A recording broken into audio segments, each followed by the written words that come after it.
Ibu Syah. Nah, ini adalah beberapa alasan. Mungkin ini adalah pertemuan kita yang di minggu lalu adalah yang terakhir adalah kita di di slide ini. Ini adalah beberapa alasan mengapa alga ini menjadi salah satu biomasa potensial yang yang banyak diteliti di akhir-akhir ini. Kalau kalian lihat di gambar sebelah ini, kalian bisa lihat bahwa per hektarnya minyak alga yang dihasilkan jauh lebih banyak dibandingkan palm oil dan jenis minyak yang lainnya. Ini per hektarnya. Ya. Nah, hal yang lainnya ini adalah beberapa kita sebut sebagai key advantages saat kita nanti melakukan budidaya microalga dari sisi maintenance, dari sisi adaptability, dari sisi ekonomi, dan dari sisi yield. Ya, dari sisi maintenance biasanya kita biarkan saja, ya kan? Maka di sini tidak perlu pestisida, tidak perlu herbisida, ya. Low CO2 requirement. Jadi biasanya saat kita budidaya, kita bisa hanya mengandalkan CO2 yang ada di udara saja. Kita aerasi, ya, kita aerasi menggunakan udara, jadi CO2 yang terkandung di udara. Tetapi di sini untuk sumber C yang lainnya kita bisa melakukan mixotropik. Jadi mixotropik aquaculture, yaitu kita tambahkan carbon source dari sumber yang lainnya, yaitu dari nutrisi, ya kita tambahkan nutrien di situ, ataupun kita tambahkan senyawa yang lainnya di sana. Nah, adaptability di sini yang dimaksud adalah bahwa kita bisa budidaya mikroalga baik dalam kondisi fresh water maupun saline water. Dan yang menyenangkan di sini bahwa mikroalga ini juga bisa tahan pada kondisi yang harsh di sini. Jadi entah itu pada salinitas yang tinggi, depletion nitrogen, kemudian banyak pengotor di dalam air yang kita gunakan, itu bisa. Tetapi di sini jangan lupa bahwa ini adalah ada kaitan erat pada end product yang kita inginkan. Kalau end produknya kita larikan ke arah makanan, maka kita harus memilih sumber air yang lebih bersih, karena larinya mau ke arah makanan. Tetapi kalau mau dilarikan ke bioremediasi, ya memang harus dikondisikan di water condition yang tidak bagus, sehingga dia akan menyerap logam berat yang ada di sana, dia akan mendegradasi, jadi menurunkan kadar COD, POD yang ada di dalam air. Jadi ini depend pada end user yang akan kita inginkan. Kemudian dari sisi ekonomi, ini adalah low water requirement. Jadi dia butuh air yang lebih sedikit. Kelihatannya dia aquatic kan, aquatic. Tetapi kenyataannya adalah low water requirement sama less cultivation area di sini. Karena bentuknya yang micro tadi. Bahkan beberapa bisa lebih kecil dari itu, ya. Nah, yield ini bisa kalian panen di tiap tahun dan tidak tergantung pada season. Sehingga kalau kita bawa ke SDGs, Sustainable Development Goal di sini, akan ada banyak SDG yang akan kita capai, ya kan?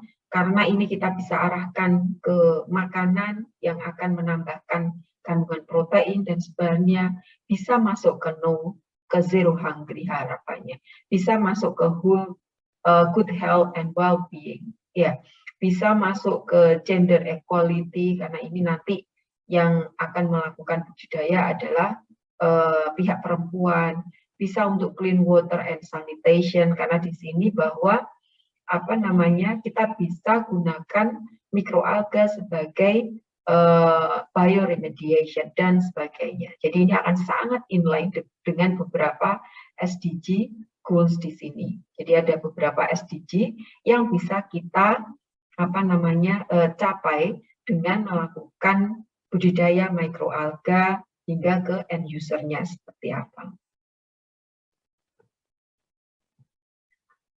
Nah, ini kemarin yang baru sedikit kita bahas.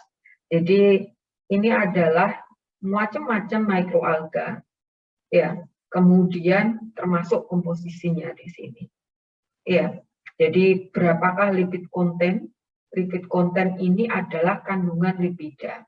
Nah, lipid productivity ini adalah per liter per D-nya ini bisa dihasilkan berapa miligram mikroalgae di sini. Ya, jadi bisa ada yang rendah, tetapi ada juga yang sangat tinggi. Bahkan ini mencapai 1214.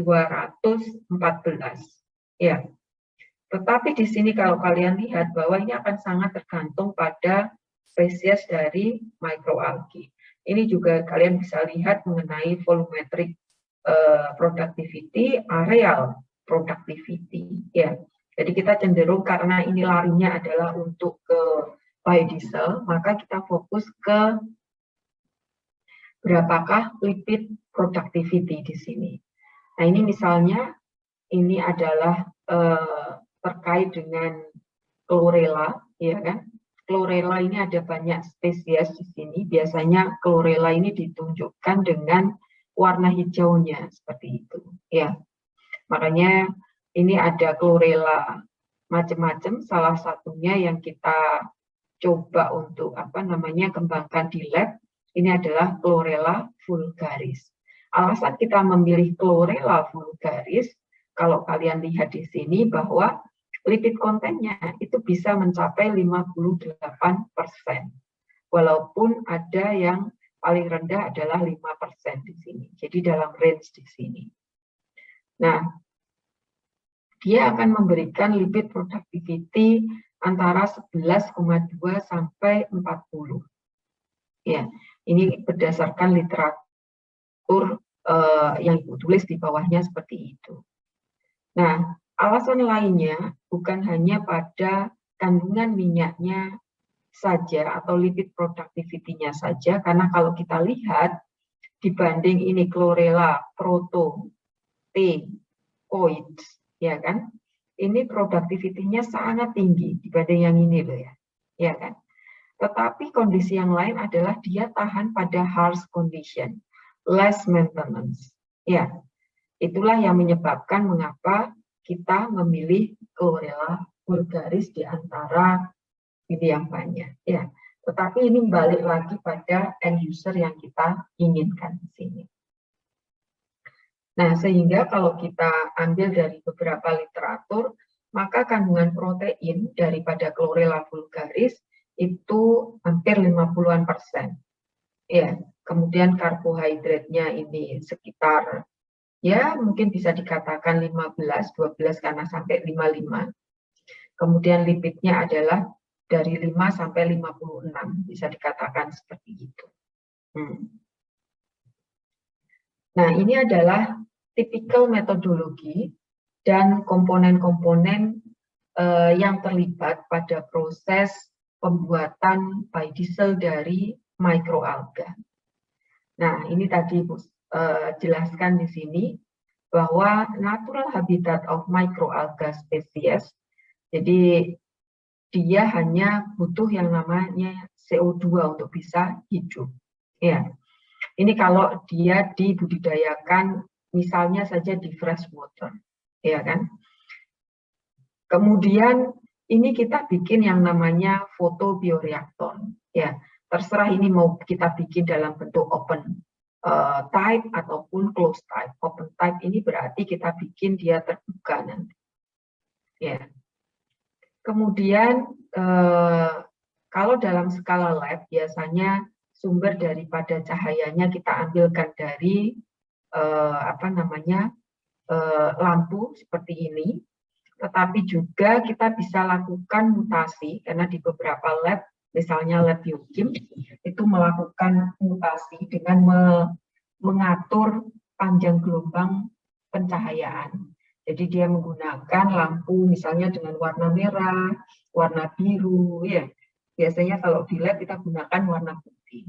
Nah, warna yang berbeda itu akan memberikan panjang gelombang yang berbeda. Nah, itu nanti yang difungsikan untuk melakukan screening. Ya, jadi yang tahan dengan panjang gelombang tersebut itu nantinya diharapkan mempunyai kualitas yang lebih bagus dibanding yang tidak tahan. Tujuannya adalah seperti itu. Ya, ini misal kita gunakan CO2, tapi tidak terbatas pada CO2 di sini. Jadi kita bisa tambahkan nutrisi dan sebagainya. Ini sudah banyak penelitian untuk cultivation. Ya.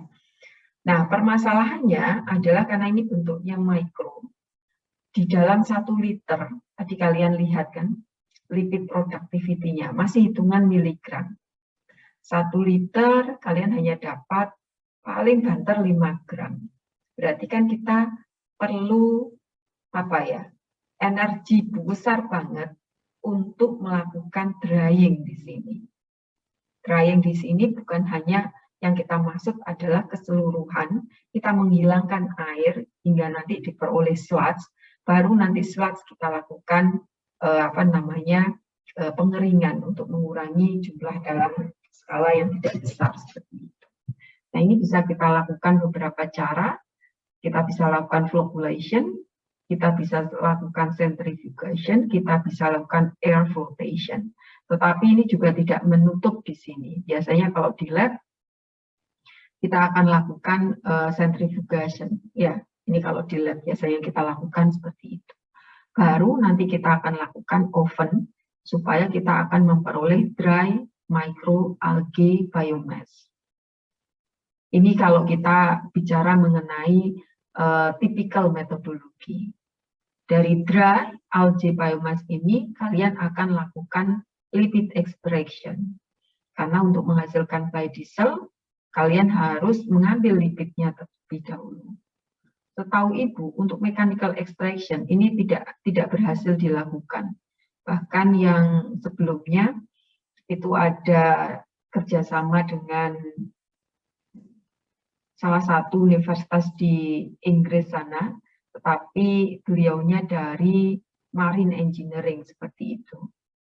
Nah, berencana untuk memakai mikroalga ini sebagai bahan bakar kapal. Karena ini kita bisa budidayakan di seawater ataupun freshwater. Sehingga ini akan menjadi pilihan yang tepat untuk mereka yang ada di hidup di daerah perairan atau pantai seperti itu. Ya, biasanya untuk mereka yang hidup di daerah perairan atau pantai, mereka prefer menggunakan transportasinya adalah di perairan atau laut seperti itu. Sehingga ini rencananya mau dipakai untuk pengganti diesel lah seperti itu. Nah, ini kita coba khusus untuk yang chlorella kemarin. Ini tidak berhasil kita lakukan mechanical extraction. Yang bisa adalah dengan cara chemical extraction. Kita lakukan entah itu maserasi atau soklet dan sebagainya. Baru setelah ini kita lakukan trans-esterification. Jadi nanti kalian sudah paham di pertemuan sebelumnya, kalau kita trans-esterification berarti feedstocknya ini, lipidnya mostly adalah triglycerida. Tetapi kalau mostly sampel ini mengandung free fatty acid, maka yang kita lakukan adalah esterification. Bisa dipahami ya. Kemudian baru kalian akan mendapatkan biodiesel dari alga dengan byproduct-nya adalah gliserin. Berarti di sini asumsinya sampelnya adalah mengandung triglycerida. Ya. Baru nanti kita lakukan macam-macam performance karakteristik, combustion karakteristik, emission karakteristik. Ini adalah untuk engine calibration and testing. Ini adalah tipikal secara umum bagaimana kita convert dari mikroalga hingga menjadi biodiesel. Nah, ini adalah salah satu yang sudah kita kerjakan di lab, yaitu tadi Ibu sudah jelaskan bahwa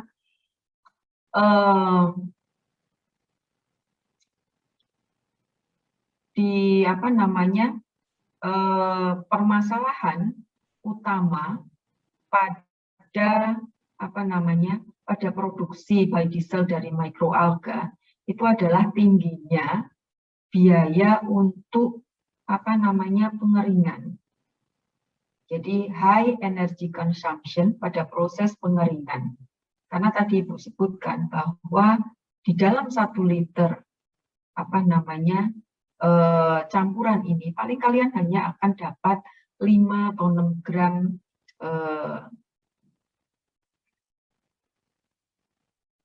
mikroalga.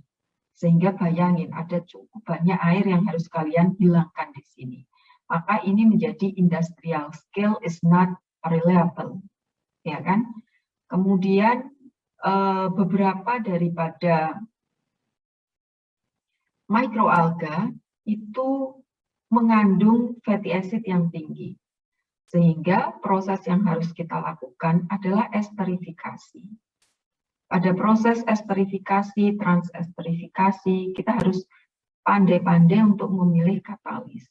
Semisal kalau sampelmu ini nanti mengandung banyak FFE dan kalian tambahkan katalis berupa katalis basah, maka bukan biodiesel yang kalian hasilkan, tetapi soap seperti itu. Ya, karena saponification akan terjadi menggunakan base katalisis ini.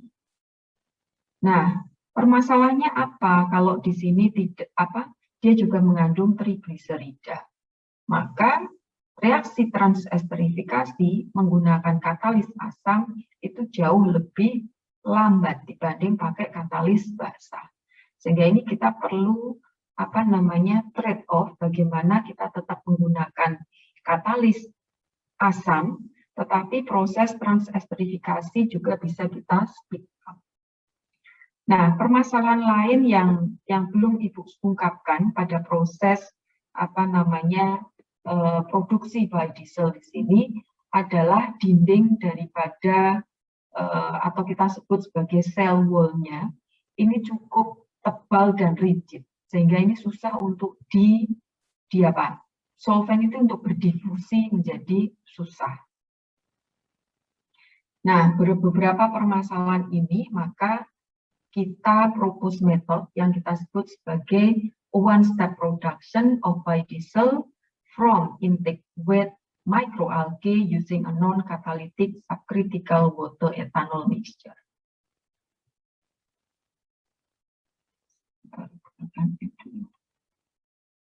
Ibu izin sebentar ya.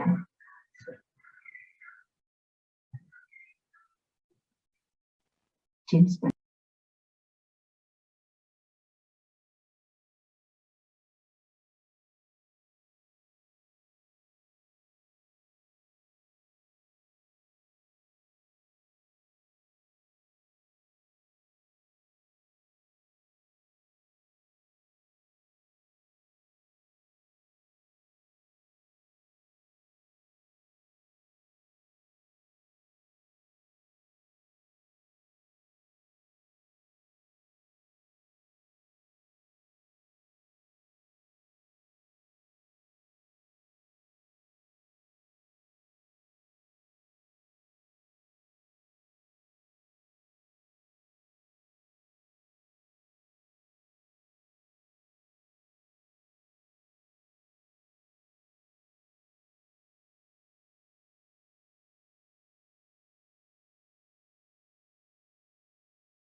Baik, Ibu lanjutkan lagi. Ini adalah beberapa alasan mengapa kita propose metode sebagai berikut. Jadi harapannya dengan metode ini, maka proses esterifikasi, transesterifikasi ini bisa jalan secara bareng. Kita juga bisa mengurangi konsumsi energi karena kita gunakan mikroalga yang tidak kita keringkan, sehingga water content-nya masih cukup tinggi.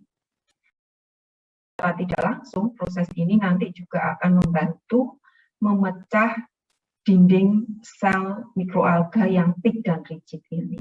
Ya, nah kita propose ini adalah berdasarkan publikasi kami sebelumnya yang sudah Ibu jelaskan pada pertemuan selanjutnya bahwa lipid extraction dan transesterification ini dapat terjadi secara simultan atau kita sebut sebagai in situ. Ya, dan kita juga bisa menggunakan mikroalga basah dengan kandungan air lebih dari 90%. Dan kita tidak melakukan pretreatment untuk merusak dinding sel tersebut. Ya, di mana pada proses yang kita propose ini adalah tidak dipengaruhi oleh kandungan air ataupun FFA konten di dalam sampel kita.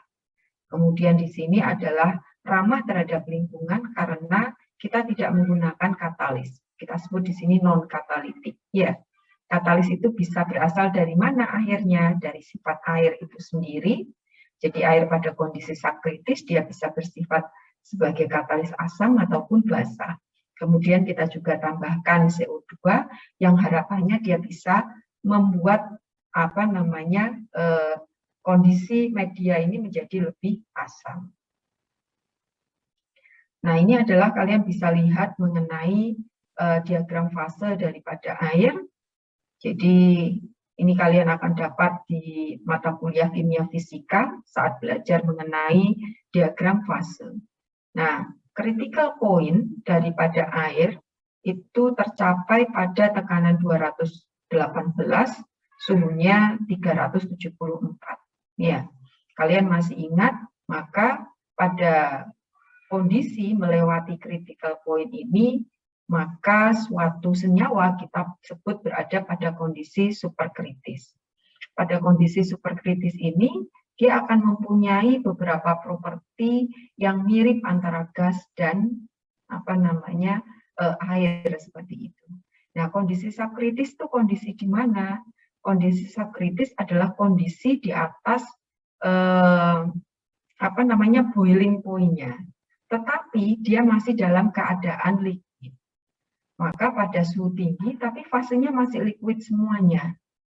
Maka yang kita lakukan apa? Kita naikkan tekanannya. Ya, supaya kita bisa, kalian masih ingatkan, taruhlah sederhana aja kalian bayangkan, saat tekanan dinaikkan, maka volume itu menjadi semakin menurun. Maka kita memaksa dia untuk pada fase liquid. Sehingga kalau kalian cek dengan menggunakan HYSYS, maka dengan kita menaikkan tekanannya, walaupun suhu ini juga cukup tinggi, kita gunakan adalah suhu 200, maka masih sebagian besar dia dalam fase liquid. Nah, itu yang kita sebut sebagai subcritical. Beberapa peneliti menyebutkan bahwa kondisi subkritis itu di atas 200.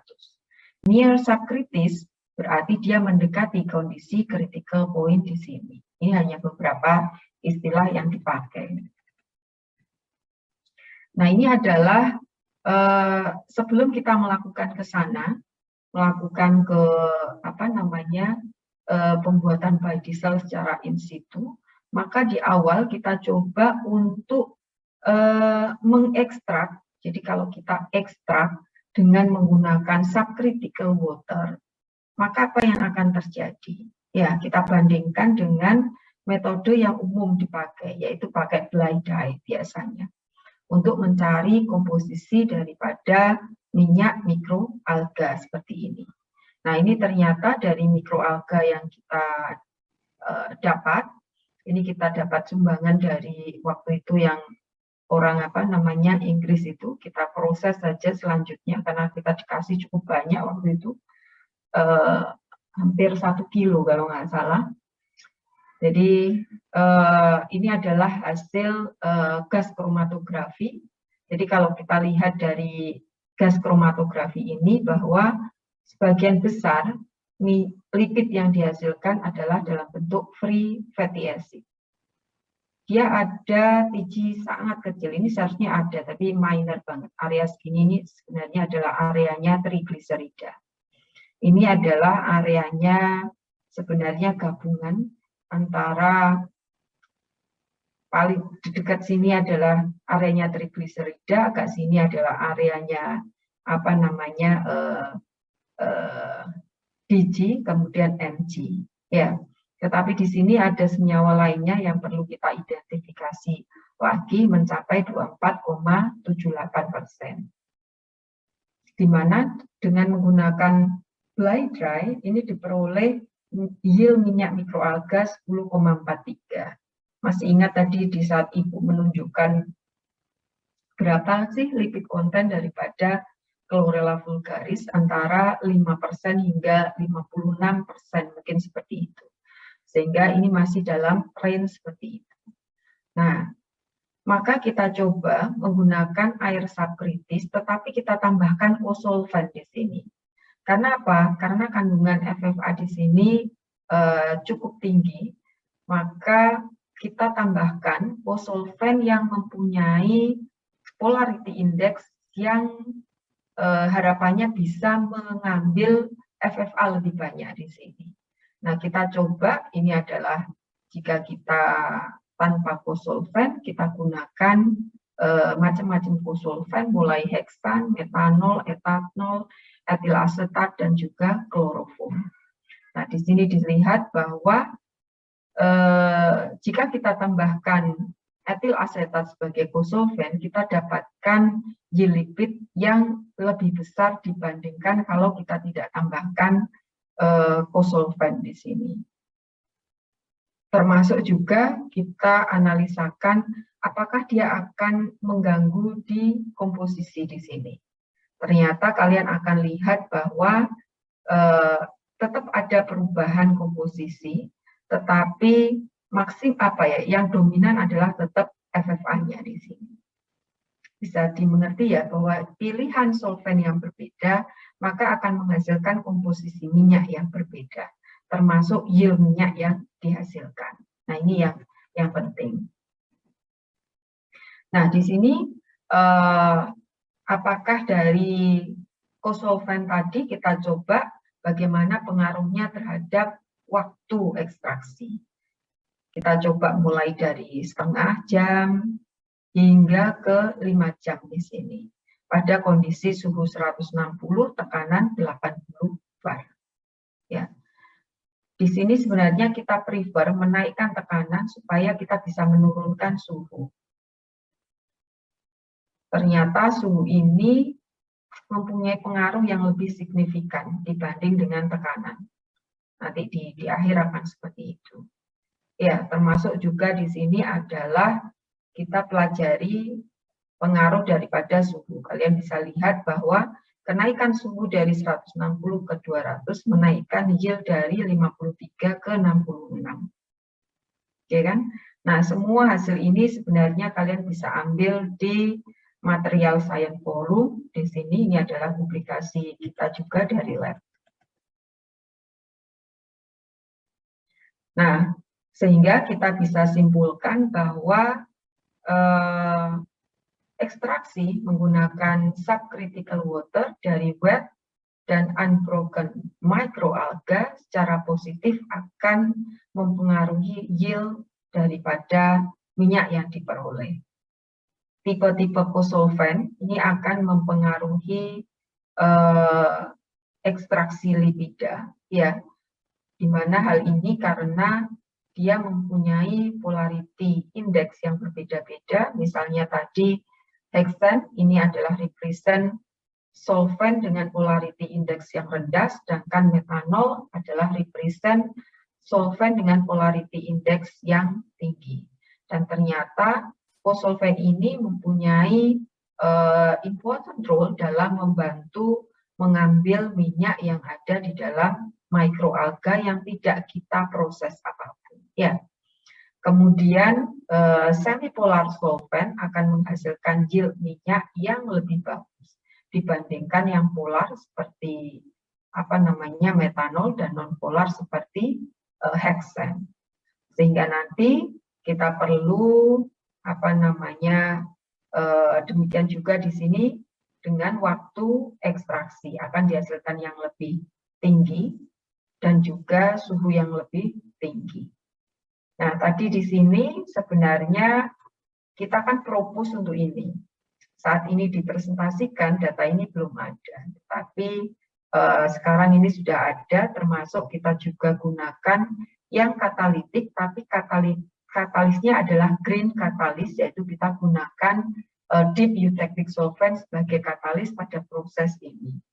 Dan ternyata itu akan dihasilkan hasil yang jauh lebih bagus dibanding kita yang non-katalitik. Mungkin seperti itu. Nah, sampai di sini apakah ada yang ditanyakan? Karena kalau tidak, nanti akan Ibu lanjutkan.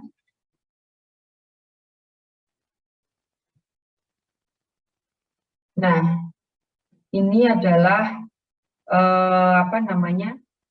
beberapa hasil yang sudah kita peroleh. Jadi kita gunakan kadar air, kalau kalian lihat di sini, rasio wet alga to total solvent adalah sekian, rasio dry alga to water sekian. Berarti kan kandungan airnya 9, ya kan, atau 90% lah di sini. Nah, ini bisa kalian amati bahwa yield mikroalga ini akan meningkat seiring dengan meningkatnya suhu di sini. Termasuk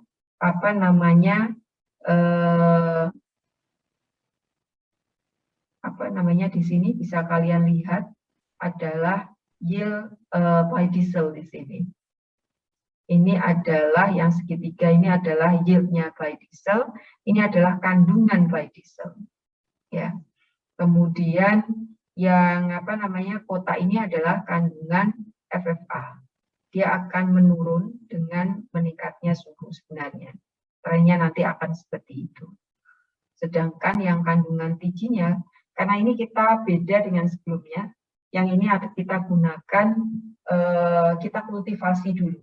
Jadi karena di awal tadi kandungan minyak yang ada di dry microalga itu cukup rendah, maka di sini kita gunakan, kita kultivasi dulu, baru nanti langsung diproses seperti ini.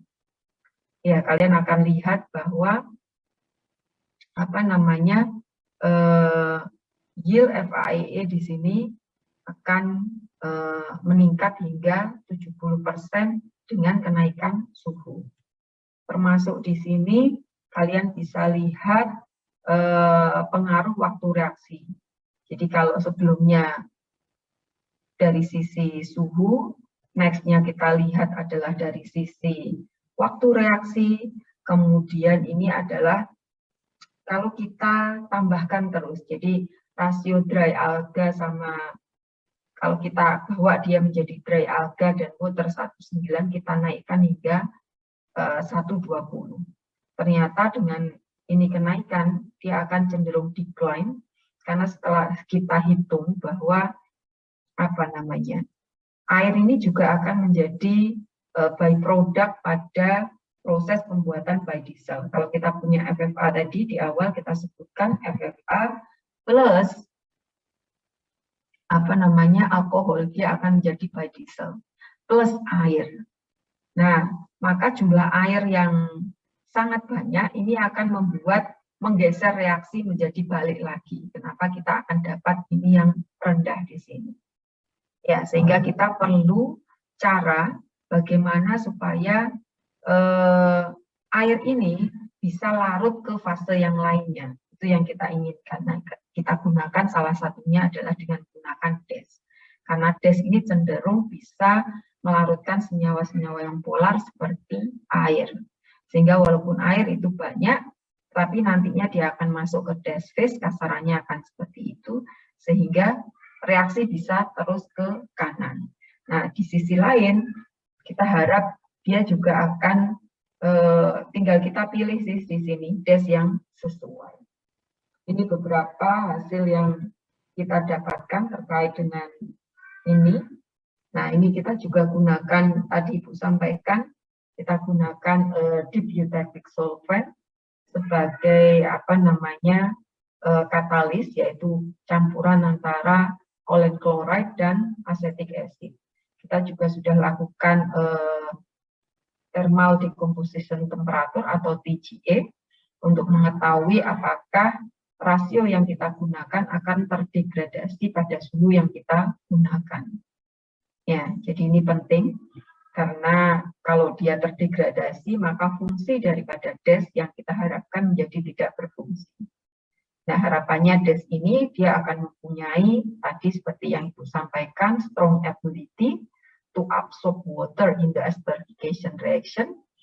They help the destruction of the microalga cell, and then the destruction to the microalga cell was largely dependent on the acidity of gas. Makanya kita coba menggunakan hidrogen bond donor yang bersifat asam. Jadi bukan hanya acetic acid yang kita gunakan, tetapi juga beberapa asam yang lainnya. Tapi di antara asam-asam yang digunakan, yang terbaik resultnya adalah acetic acid di sini.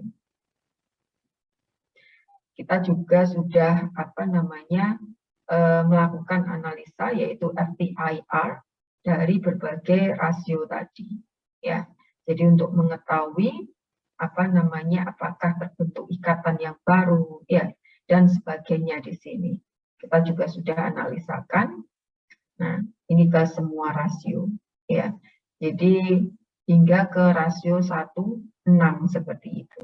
Jadi 1:2, 1:3, 1:4, 1:5, 1:6.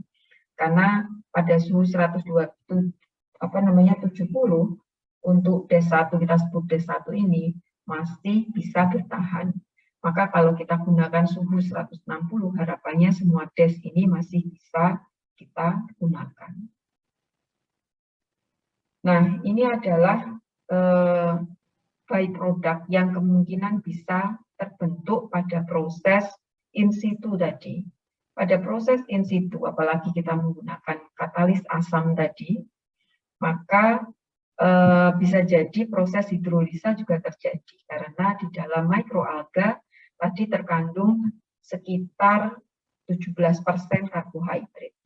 Nah, karbohidrat ini biasanya salah satu komponennya adalah C6 atau kita sebut sebagai selulose atau jadi bagian dari karbohidrat itu bisa selulose, hemiselulose dan lignin yang jadi satu, ya. Nah, kalau kita bisa menghilangkan, memecah lignin supaya selulose dan hemiselulose ini bisa liberate, bisa lepas ke sana, maka selulose sendiri terdiri dari C6. C6 ini akan terdehidrasi sehingga dia akan menjadi hidroksimetil furfurat. Hidroksimetil furfurat ini akan bereaksi pada kondisi asam menjadi asam levulinat. Nah, asam levulinat, HMF ini semua adalah kita sebut sebagai chemical platform. Chemical platform itu adalah bahan-bahan dasar yang bisa kita gunakan untuk membentuk senyawa-senyawa yang lainnya. Nah, itu yang kita lakukan. Nah, karena ini sangat tergantung pada waktu, suhu, kondisi, dan sebagainya, maka memungkinkan asam levulinat ini akan bereaksi lanjut karena kita ada etanol menjadi etilevulinat. Nah, etilevulinat ini ternyata dia bisa kita gunakan memperbaiki kualitas daripada biodiesel. Nah, ini ada beberapa hal, maka diharapkan dalam proses yang kita propose tadi, maka kita juga akan menghasilkan ini yang berfungsi untuk memperbaiki kualitas daripada biodiesel. Nah, sehingga di hasil yang kita dapat, ini adalah di awal kita masih bicara mengenai pertumbuhan, kemudian ini kita bisa tingkatkan dari 10 ke 17, ya. Kemudian kita bisa dapat dengan cara choline chloride ini kita dapat yield yang jauh lebih besar lagi, termasuk FAE content yang di proses sebelumnya tanpa adanya DES itu hanya kandungannya kurang dari 20%, maka di sini bisa mencapai 63% kandungan FAE-nya saja. Maka yield-nya juga pasti akan jauh lebih tinggi dibanding ini. Ini sayangnya belum Ibu susun dengan baik, tetapi semua data sudah Ibu olah di sini. Ini pengaruh daripada waktu reaksi, ya. Kemudian next-nya di sini adalah suhu, ya. Sehingga di akhir Ibu bisa katakan bahwa pengaruh hidrogen bond aseptor, bond donor, jadi perbandingan itu, ini akan menghasil atau berpengaruh pada yield biodiesel yang akan dihasilkan. Semakin tinggi maka akan semakin besar seperti tadi Ibu sampaikan. Nah, ini akan diperoleh yield crude biodiesel pada karena kita gunakan yang tertinggi adalah 61, maka kemungkinan itu juga masih bisa lagi. Nah, yieldnya ini sekitar 33,96 karena ini kita bandingkan dengan raw material, makanya ketemunya kelihatannya kecil. Tapi sebenarnya ini sangat besar. FAE kontennya mencapai 63, kemudian kalau kita waktu reaksi ini kita perlama menjadi 120 menit, maka kandungan FAE meningkat jadi 66, yieldnya juga meningkat jadi mencapai hampir 37%. Kemudian demikian juga saat suhu kita naikkan. Ya. Nah, yield CPD sebesar 34%, walaupun lebih kecil dari sini, ini diperoleh pada suhu 180, tetapi kandungan FAE-nya jadi slightly decrease, karena ini kan kita panjangkan sampai waktu yang lama. Ini kita tidak gunakan yang bisa. Oke, mungkin itu yang bisa Ibu sampaikan. Ada pertanyaan sebelum kita lanjutkan? Ibu akan memilih salah satu dari kalian. Di sini ada yang topiknya tentang microalga.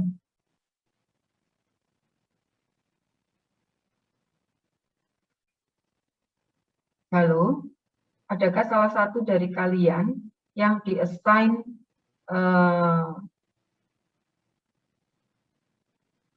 oleh pembimbing kalian terkait dengan microalga? Biasanya Pak Mahfud juga akan di microalga. Saya, Bu, tapi pakainya makroalganya. It's okay, mirip Mas Ian. Jadi ya, karakter dan sebagainya masih oke. Bu, izin bertanya, Bu. Silakan. Untuk yang proses pre-treatment tadi yang di bagian dewatering atau drying itu, kita tahunya dry microalganya itu benar-benar dry itu dari apanya gitu ya, Bu? Maksudnya parameter kekeringannya itu seperti apa? Sama sih, untuk menganalisa water content sama. Jadi kalian akan panaskan pada suhu biasanya taruhlah 105, ya kan? Hingga kalian nanti diperoleh berat yang konstan. Maka kita anggap, oh itu sebagai berat keringnya. Jadi sama, kalian kan pernah sudah percobaan di OTK untuk biomass apapun, ya kan, bahan apapun, kita akan ngecek berapakah water content-nya kan dengan cara seperti itu. Kalian akan panaskan pada suhu di atas, sedikit di atas boiling point daripada air. Kemudian setelah itu kalian akan timbang secara berulang-ulang. Jadi kalian panaskan 2 jam, kemudian nanti kalian masukkan desikator supaya dia setimbang dengan lingkungan, baru kalian nanti timbang. Nah, diperoleh berat sekian berapa, masukkan lagi ke desikator, keluarkan lagi dengan cara yang sama, beratnya sudah konstan, oh berarti dia sudah kering. Itu caranya untuk mengetahui berapakah water content-nya. Iya.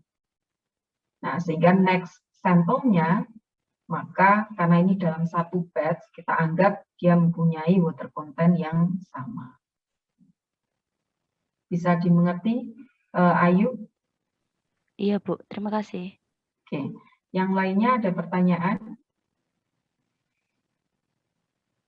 Sebenarnya Ibu bisa mengcover beberapa penelitian yang dilakukan oleh dosen pembimbing yang lainnya, karena Pak Mahfud mostly akan berbicara mengenai teknologi minyak atsiri.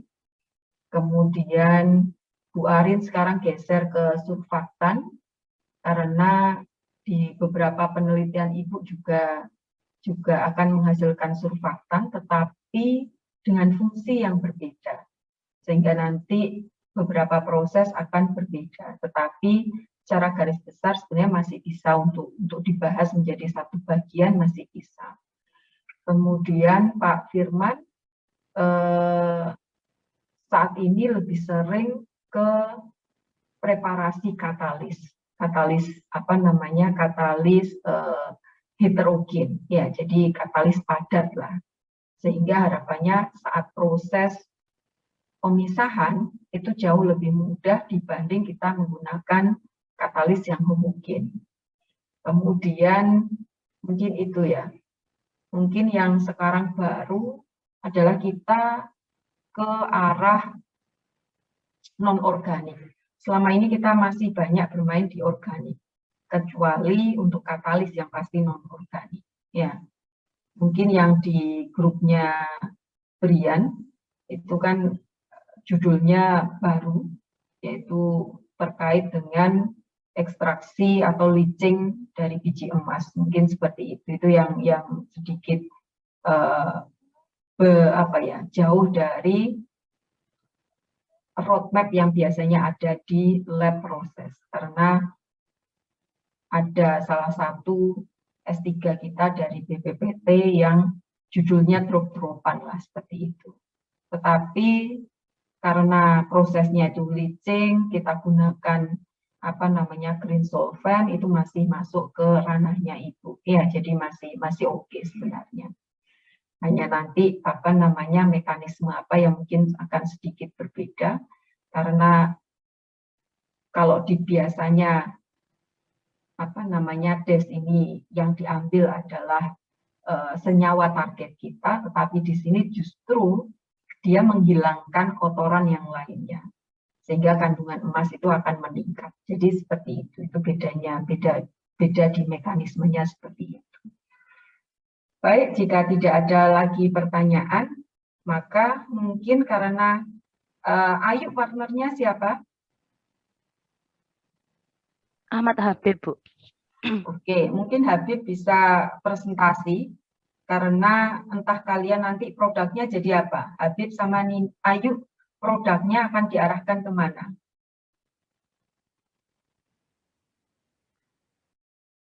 Bahan bakar cair, tergantung sih. Prosesmu pakai apa? Pirolisa atau apa? Kalau pirolisis kalian akan jadi bio oil, bukan hanya biodiesel. Nah, oke. Ibu coba akan bertanya untuk masing-masing supaya setidaknya dari Ibu bisa masuk ke semua bagian ya dari penelitian kalian, gitu loh. Mungkin Ibu awali, kalau Diva Ibu sudah tahu ya, yang di bawah bimbingan Ibu sudah tahu. Mungkin Talita temanya tentang apa?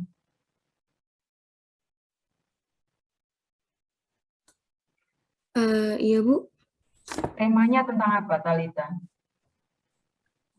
Kalau untuk pabriknya minyak goreng, Bu. Bukan, dari penelitian. Ini arahnya kan ke penelitian. Kalau LBE itu sebenarnya lab-based education. Jadi pendidikan berbasis lab, sehingga yang berbasis lab di sini berarti kan tugas penelitian kan, arahnya ke penelitian. Lah, Talita penelitiannya diarahkan ke arah apa? Oh, ini, Bu. Kalau penelitiannya pembuatan adsorben berbasis selulosa dari adsorpsi batch dan kontinu. Oke, berarti Bu Hani kan? Iya, benar, Bu. Berarti dari sisi mekanisme adsorpsi dan sebagainya sebenarnya sudah banyak kita bahas, baik itu di KF dan di sebelumnya. Karena Ibu juga ngajar di kimia fisika. Kimia fisika salah satunya adalah kita bicara tentang adsorption. Ya. Nah, di sana sudah ada, maka kalian bisa back lagi, mungkin hanya nanti bicara mengenai jenis adsorbennya saja.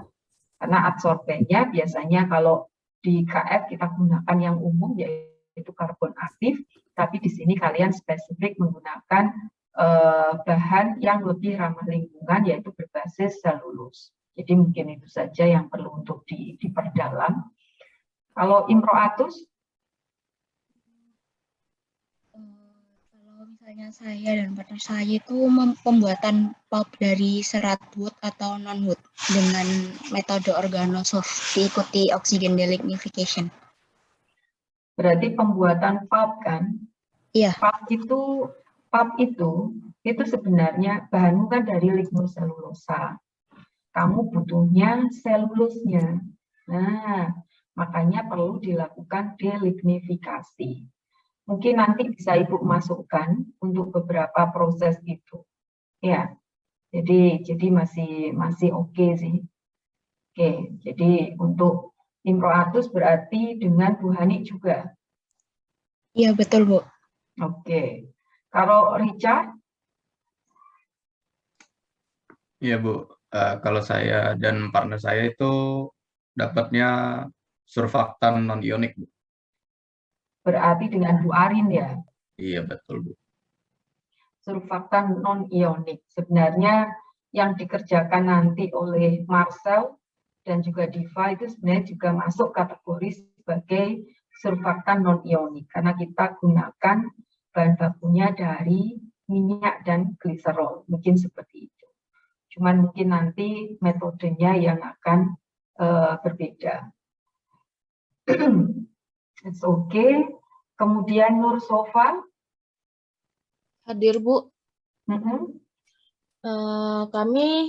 Saya dengan partner saya dapat topik penelitian ekstraksi minyak atsiri, Bu. Nah, berarti sudah cukup banyak nanti didapat knowledge dari apa yang sudah diterangkan oleh Prof. Mahfud ya berarti ya. Iya, Bu. Pakai microwave juga? Iya, pakai microwave, Bu. Oke, sama berarti. Oke, kalau Elena? Ini sih Bu, kalau misalnya bahasa pembimbing Pak Firman itu belum ditentuin gitu topiknya apa, cuman baru ada kayak pilihan-pilihannya gitu Bu. Nah, rencana mau memilih apa? Mungkin aspirin Bu, permethical synthesis. Aspirin itu ada anak bimbingannya kemarin karena ada anak S3 yang dari BPPT itu juga topiknya adalah tentang aspirin. Tetapi setahu Ibu dia masuk ke labnya biokim kalau nggak salah. Nah itu aspirin dari bahannya apa? Belum ada sih Bu tulisannya bahannya apa. Kalau sama sekali blank dan nggak dimulai dari sekarang nanti Elena kebingungan loh ya. Iya, itu Bu. sebenarnya. Oke. Jadi mungkin segera didiskusikan dengan pembimbingnya temanya apa. Karena Ibu mencoba untuk bisa mengcover semua tema yang ada di kalian. Gitu loh. Supaya sedikit banyak dengan kuliah ini kalian sudah punya gambaran nanti apa yang dikerjakan. Ya kan? Karena Ibu itu basicnya adalah dari lab biomas. Sehingga di awal ini Ibu carikan materi-materi yang kaitannya dengan biomas dulu. Yang untuk jadi energi. Sementara juga masih Ibu sampaikan hanya untuk ke biodiesel saja. Nah, nanti di paper kalian bisa melihat bahwa tergantung pada proses yang dipilih produk yang dihasilkan tadi. Misalnya tadi kalian menyampaikan bahwa bahan bakunya adalah makroalga, tidak masalah. Produkmu apa? Nah, kalian bisa lihat itu adalah dari prosesnya. Kalau proses yang kalian sampaikan tadi adalah pirolisa, maka produknya adalah campuran, karena kita tidak mengarahkan ke satu reaksi, ya kan? Dia hanya pakai thermal cracking saja. Jadi di cracking karena suhu, sehingga dia menjadi senyawa yang semula besar molekular weightnya di cracking, dan crackingnya ya terserah karena suhu di sini. Kecuali kalian tambahkan katalis dan sebagainya untuk bisa cracking itu diarahkan. Biasanya akan seperti itu. Maka yang kalian dapat bukan spesifik biodiesel, tetapi bio oil. Sehingga tolong saat nanti kalian mengulas mengenai state of art atau dasar teori, kalian sudah tidak bisa spesifik ke biodiesel. Karena produkmu campuran biasanya. Kalau cracking itu bisa jadi diesel, bisa jadi kerosin, bisa jadi bensin. Jadi tergantung pada banyaknya C ya. Jadi untuk range karbon berapa sampai berapa, maka dia masuk kategori sebagai bensin kayak kerosin kayak apa, sehingga nanti jika Ibu diassign jadi penguji kalian, kalau muncul seperti itu pasti Ibu akan komplain. Ya. Kemudian juga nanti yang diassign sebagai untuk tadi penelitiannya terkait dengan surfaktan, kalian juga pelajari dengan baik apa itu definisi surfaktan. Mengapa kita sebut ini sebagai ionik surfaktan, non-ionik surfaktan, adalah nanti larinya juga nanti ke end usernya mau kalian pakai apa. Misal kalian mau pakai sebagai EOR, Enhanced Oil Recovery, maka tidak bisa kalian hanya menggunakan non-ionic surfaktan. Itu tidak akan bisa. Ya, jadi kalian harus memahami itu semuanya. Kemudian Habib tadi sudah dengan Ayu. Kalau Renita? Saya bersama Imratus. Oh, berarti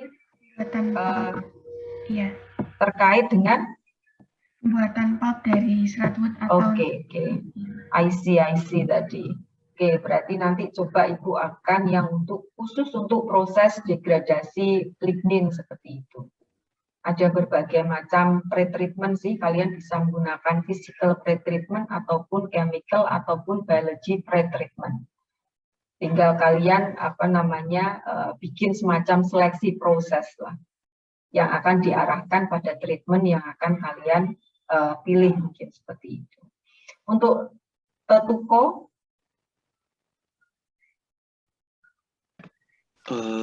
Kalau semisal dari kelompok saya, Bu, bimbingannya Prof. Mahfud itu dapatnya modifikasi minyak atsiri citronella, Bu, tapi menjadi komponen minyak mawar. Itu, Bu. Dari citronella jadi minyak mawar. Iya, Bu. Nah, berarti kan minyak mawar itu komponen utamanya apa?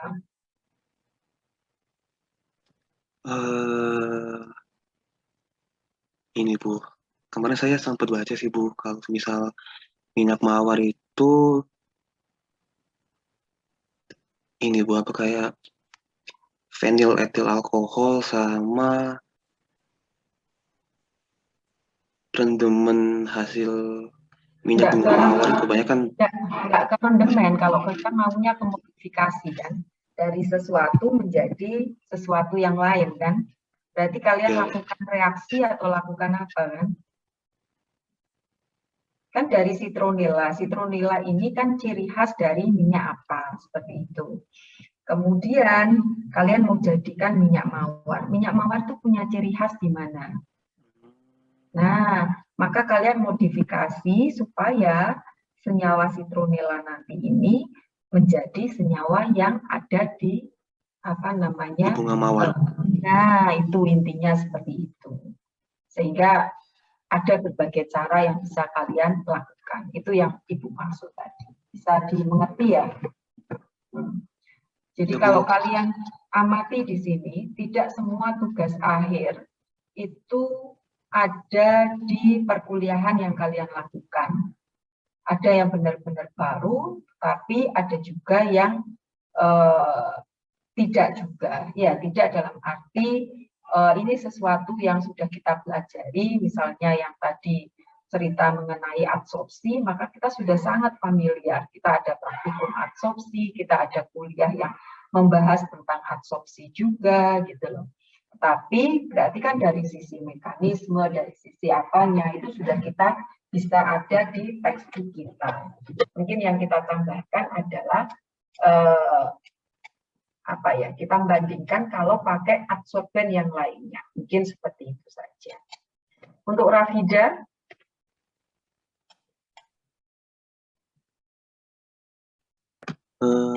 sama Bu, kebetulan satu partner dengan Rafida. Oke, baik, thank you. Kemudian Ahmad Rifki. Untuk kelompok saya sama seperti punyanya Richard sama Tio, Bu, tentang pembuatan surfaktan kationik. Tapi surfaktannya kationik, Bu. Bedanya kalau mereka ionik, saya kationik. Oke, berarti karena di sini di grupnya Bu Arin semua diarahkan ke surfaktan, mungkin nanti Ibu sedikit banyak akan tambahkan ke surfaktan, mungkin seperti itu. Vira, kalau Vira partnernya siapa? Saya partnernya Talita. Oke, berarti sama di sana. Ihsan Habibi, tadi ada Ahmad Habibi, ini Ihsan Habibi. Iya, Bu. Topik penelitiannya apa nanti? Topik penelitian sebentar, Bu. Mas Ihsan sama saya, Bu. Oh, tapi Ihsan belum tahu ini tadi.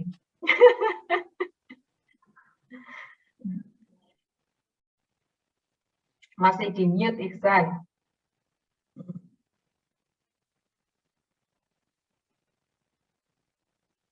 Ihsan.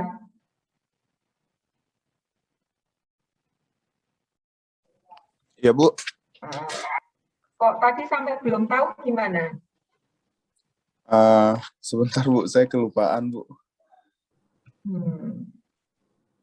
Are you okay?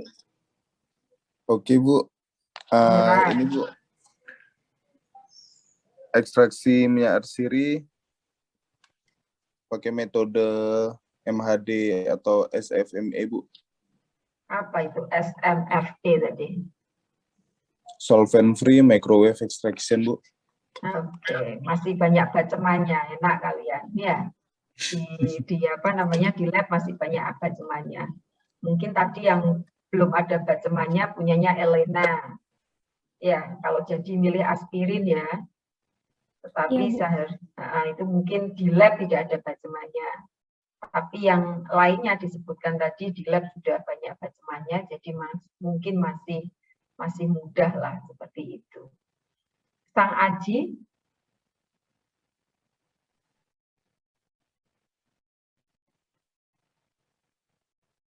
Sang Aji. Sang Aji sama saya, Bu. Halo, suara saya. Oke, berarti surfaktan juga berarti ya? Iya, Bu, surfaktan non-ionik. Mohon maaf, tadi mic saya error. Oke, it's okay. Kalau Rosid? Kalau dari saya dan partner saya, ini Bu, isomerasi eugenol menjadi isoeugenol. Eugenol. Oke. Gimana? Isomerasi eugenol jadi? Isoeugenol. Isoeugenol. Nah, di isomerasi maksudnya diapakan? Takutnya teman-teman kalian tidak familiar dengan istilah yang isomerasi tadi. Diapakan berarti? Have no idea? Belum, Bu. Oke loh, agak baru loh ya yang modifikasi ini. Jadi ada dua grup yang nanti kalian akan melakukan modifikasi minyak atsiri. Ya, yang satu modifikasi di minyak cengkeh, yang satu modifikasi di citronella tadi. Jadi sama-sama modifikasi.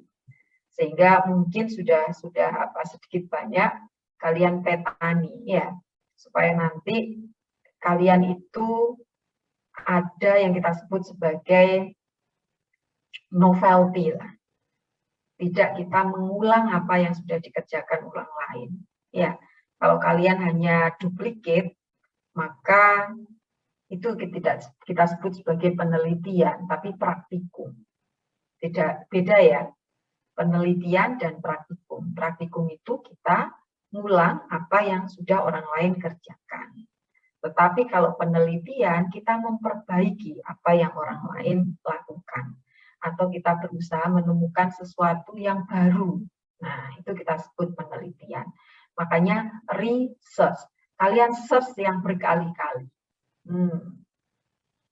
Kalau Ismail? Kalau saya, Bu, sama seperti Rosid, Bu. Isomerasi eugenol menjadi...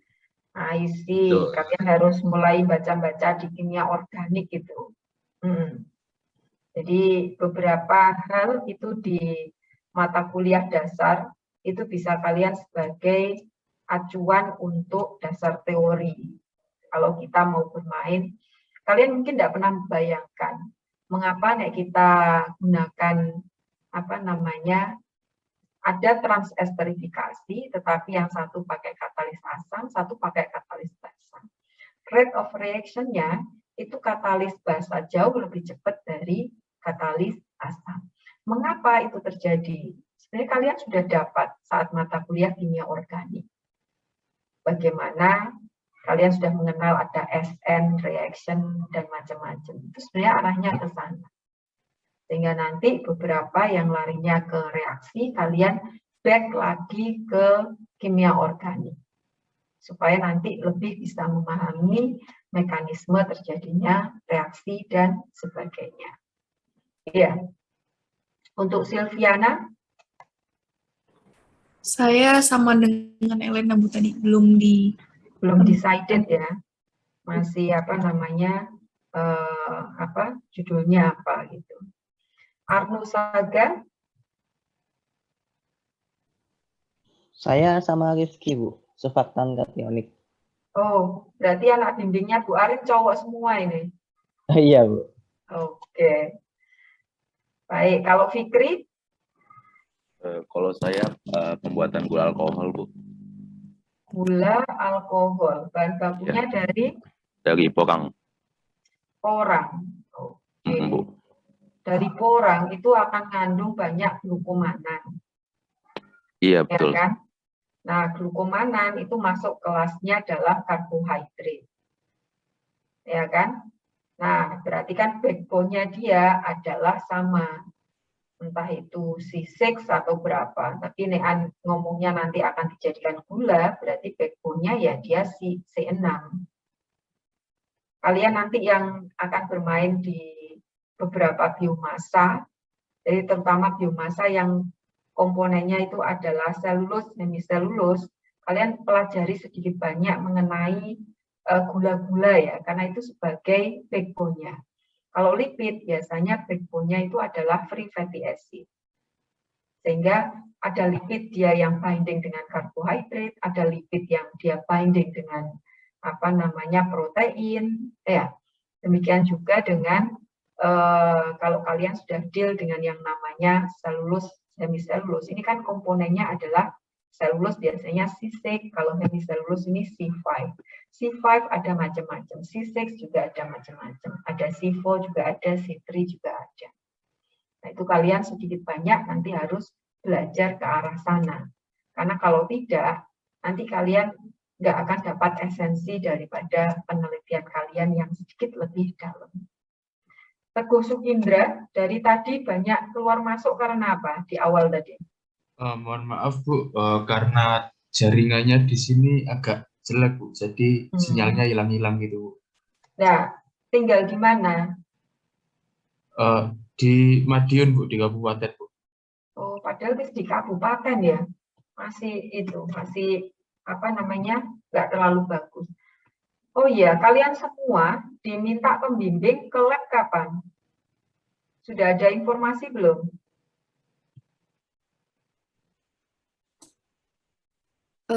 Izin jawab, Bu. Kalau dari saya dan partner saya sih semester depan, Bu. Yang lainnya? Kami juga, Bu. semester depan Oh. kira-kira. Kalian semua sudah dapat vaksin hingga 2 kali belum? Sudah, Bu. Sudah, Bu, sudah. Berarti mostly sudah dapat ya, itu yang Ibu tenang sebenarnya. Jadi pastikan bahwa kalian sudah vaksin lengkap, itu yang pertama. Kemudian kalian sebenarnya bisa mencari vaksin yang untuk booster lagi. Ya, Moderna itu karena satu ampul itu harus bisa untuk 14 injeksi. Itu biasanya beberapa ada yang lebih. Kalian bisa cari, walaupun mungkin yang ada di Jakarta yang jauh lebih mudah untuk nyari boosternya yang Moderna. Tapi di Surabaya ada, tetapi tidak sebanyak yang ada di Jakarta. Sehingga kalau kalian sudah bisa untuk dapatkan itu lagi, itu akan jauh lebih bagus. Nah, memang Ibu harapkan semuanya itu setidaknya mendekati akhir. Jadi sebelum proposal, itu kalian kalau bisa sudah mulai ke lab, supaya get used ngerti apa yang nanti akan dikerjakan. Ya. Kemudian kalian juga jangan apa ya, misal jangan gampang maksudnya ya. Jadi oh ini gampang, ini besok saja dikerjakan atau nanti. Nah itu tolong nanti kalian hindari itu. Kalau bisa dikerjakan sekarang, tolong untuk dikerjakan saat ini juga. Ya. Jadi untuk semuanya kalau bisa kalian ke lab itu adalah sebelum proposal. Supaya pas walaupun tidak ada proposal ya, secara langsung itu tidak ada. Tetapi kalian tetap mengumpulkan laporan. Nah, laporan itu supaya make sense, maka kalian sudah get used dengan apa yang nanti akan kalian kerjakan. Itu saja sih.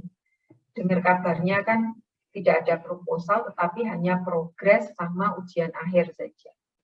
Nah, maka dari sini, maka sangat penting kesadaran dari kalian. Kalau kalian kurang kesadaran itu, bisa jadi saat progres, itu masuk fase seperti kalian masih proposal. Sehingga tidak ada hasil apa-apa. Nah, itu jangan sampai, ya, Ibu harap. Baik, kita masih ada waktu 15 menit, mungkin Ayu bisa presentasi terkait tugas yang sudah Ibu berikan. Silakan Ayu. Baik Bu, saya izin share screen ya Bu. Mohon maaf sebelumnya Bu, saya rada batuk jadi. That's okay, Kak Bapak. Kan online kan. Kalau offline baru kita perlu itu.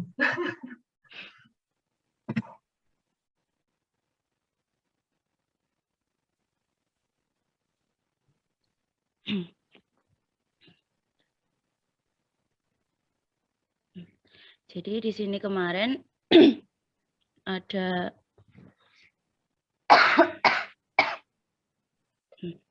partnernya Ayu mungkin nanti juga bisa membantu ya. Oke. Di sini mungkin Ibu ambil salah satu paper supaya tadi nggak terjadi mislead loh. Jadi saat kita mau pyrolisa, nggak mungkin produknya adalah biodiesel saja. Makanya kita sebut sebagai bio oil. Nah harapannya dengan ini kalian bisa mengerti mengenai konversi tadi. Silakan Ayu dan partnernya bisa barengan.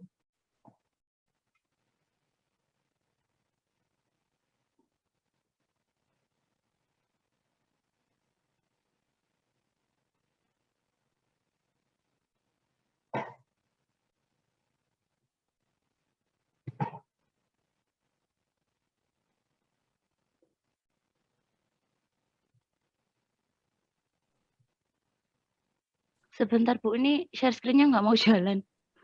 Nggak mau jalan. Oh. Oke. Aduh.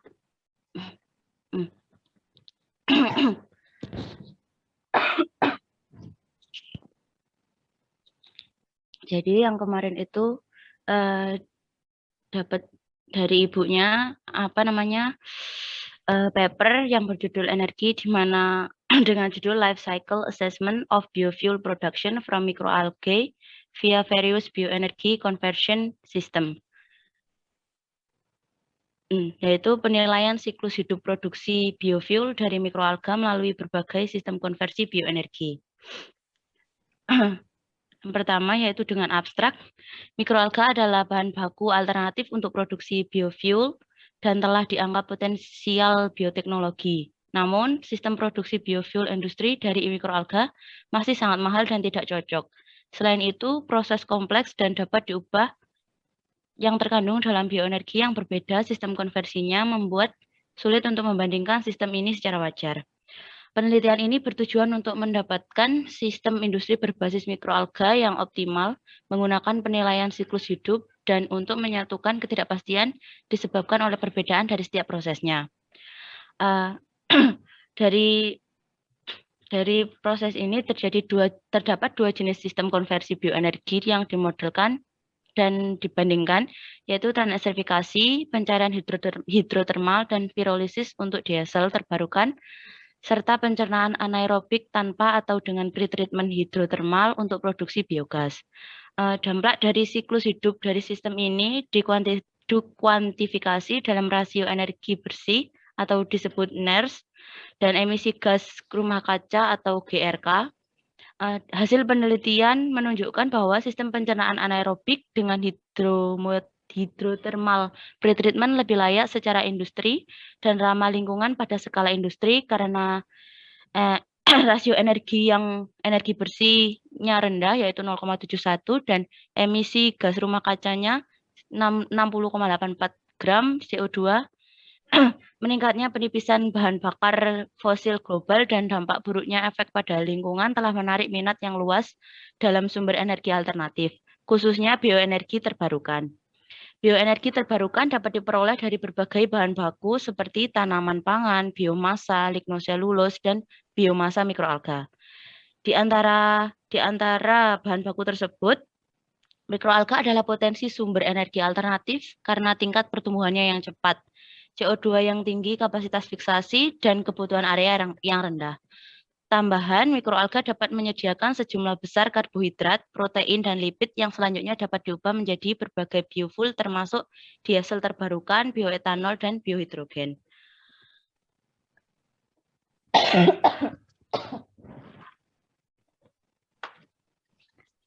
Untuk pengantarnya, untuk meningkatkan penipisan bahan bakar fosil global dan dampak buruk terhadap efek pada lingkungan dalam sumber energi alternatif, khususnya bioenergi terbarukan.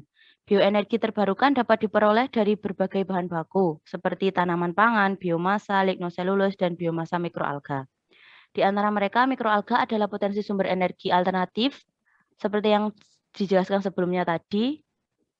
Kemudian, sejumlah teknologi konversi bioenergi berbasis mikroalga yang termasuk dan tidak terbatas pada transesterifikasi, hidrotermal pencairan atau HTL, pirolisis, dan anaerobik pencernaan. Telah diselidiki secara ekstensif dalam upaya untuk bergerak menuju produksi biofuel skala besar. Pendekatan penilaian siklus hidup adalah alat yang berguna untuk menilai sumber daya konsumsi dan emisi polutan dalam sistem ini. Sementara itu, juga bermanfaat untuk mengidentifikasi setiap proses yang membutuhkan perbaikan dan menentukan dampak siklus hidup dari teknologi yang berbeda pada tingkat sistem. Khususnya sistem produksi biofuel dari mikroalga biasanya mencakup banyak proses seperti budidaya, panen, konversi bioenergi, upgrade, dan transportasi. Teknologi berbeda yang digunakan dalam proses ini menyebabkan sistem menjadi kompleks dan berubah-ubah.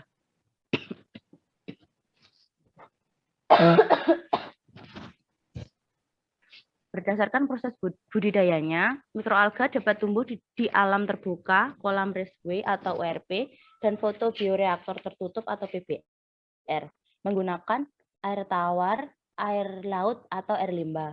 Umumnya, hasil biomasa dan lipid yang tinggi dapat diperoleh melalui penggunaan PBR tertutup.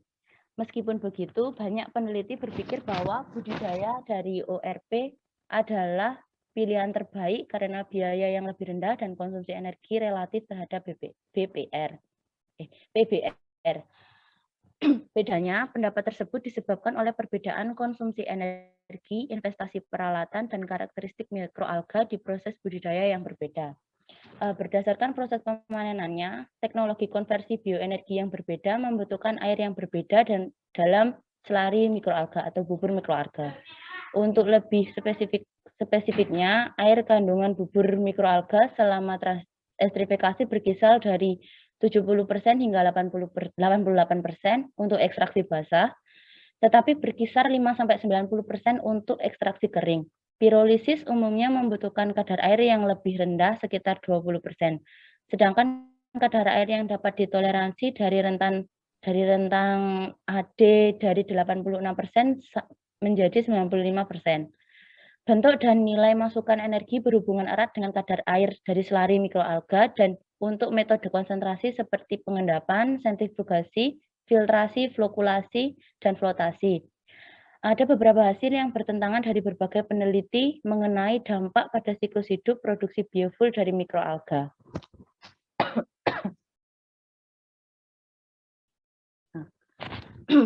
Selain itu, teknologi konversi bioenergi yang berbeda dapat mempengaruhi pengelolaan produk sampingan, pemulihan energi, dan daur ulang nutrisi.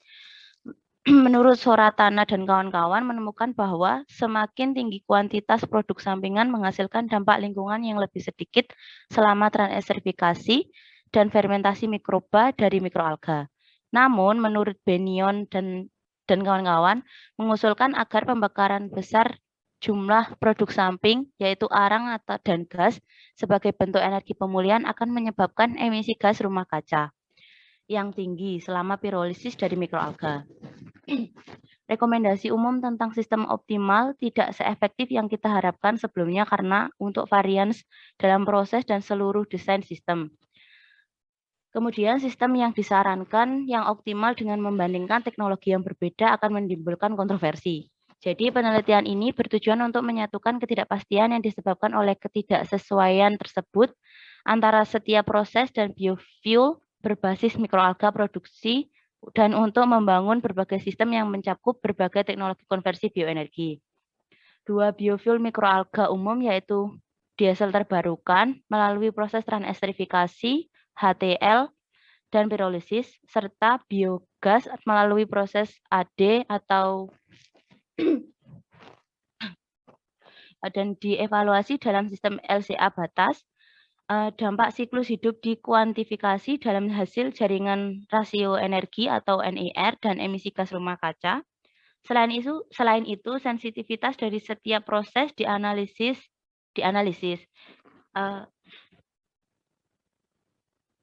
Sistem produksi biofuel yang optimal dari mikroalga dapat memberikan arah yang layak secara industri. Untuk yang pertama, metode LCA.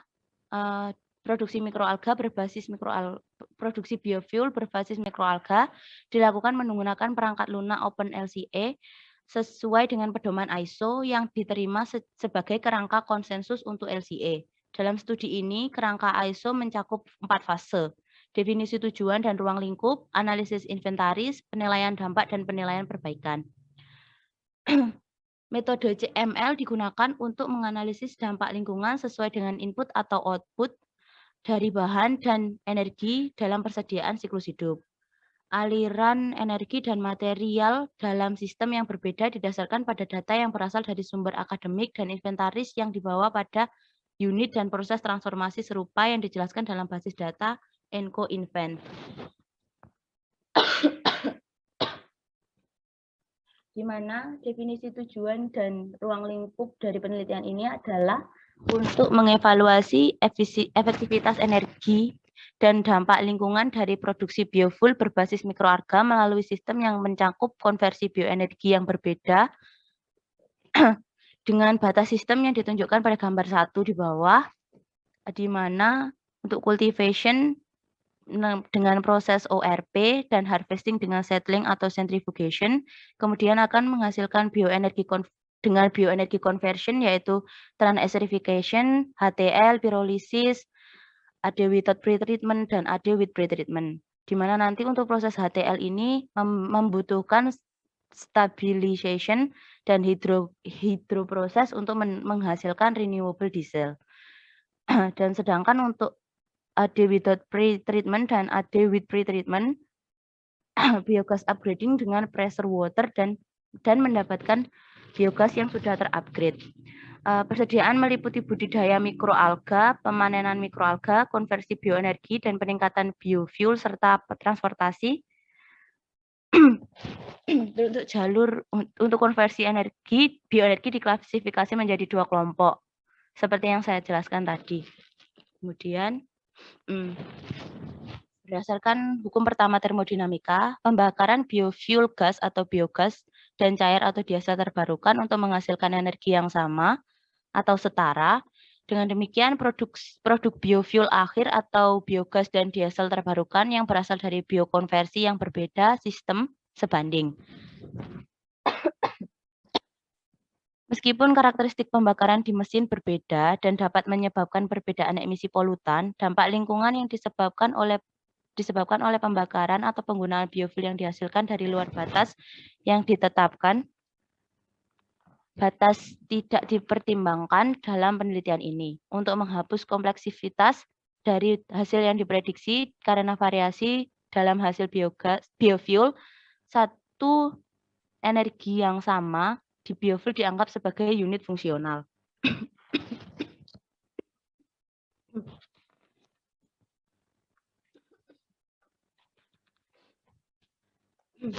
Untuk yang selanjutnya yaitu persediaan siklus hidup, di mana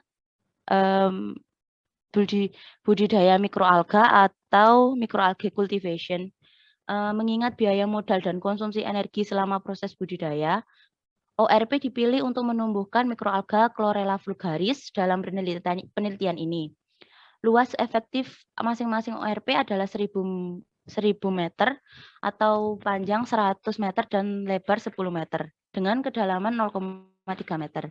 Dalam total 1000 ORP digunakan dalam budidaya mikroalga, yaitu setara dengan luas 10 hektar. Sistem ini diasumsi terletak di barat daya Cina atau Kunming. Suhu di area ini berada di kisaran 23-28 derajat Celcius di musim panas dan 10-15 derajat Celcius di musim dingin. Karena sinar matahari yang cukup dan perbedaan suhu rendah, daerah ini sangat cocok untuk budidaya mikroalga. Gambar 2-6 menunjukkan konsumsi energi dan material harian dalam proses kultivasi dan nilai yang sesuai berdasarkan unit fungsional diilustrasikan pada tabel 1. Di mana pada tabel 1 ini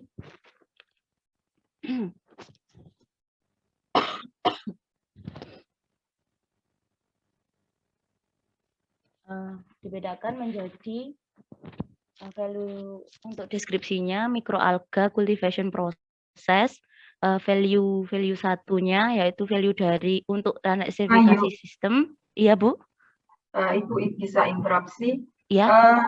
Ini kalau bisa, ya. Nanti next week Ayu presentasi lagi karena ini waktunya sudah namanya selesai. Kemudian Ibu juga ada next meeting lagi. Ibu minta jadi Ayu bisa dibikin poin-poin ya. Oh iya Bu.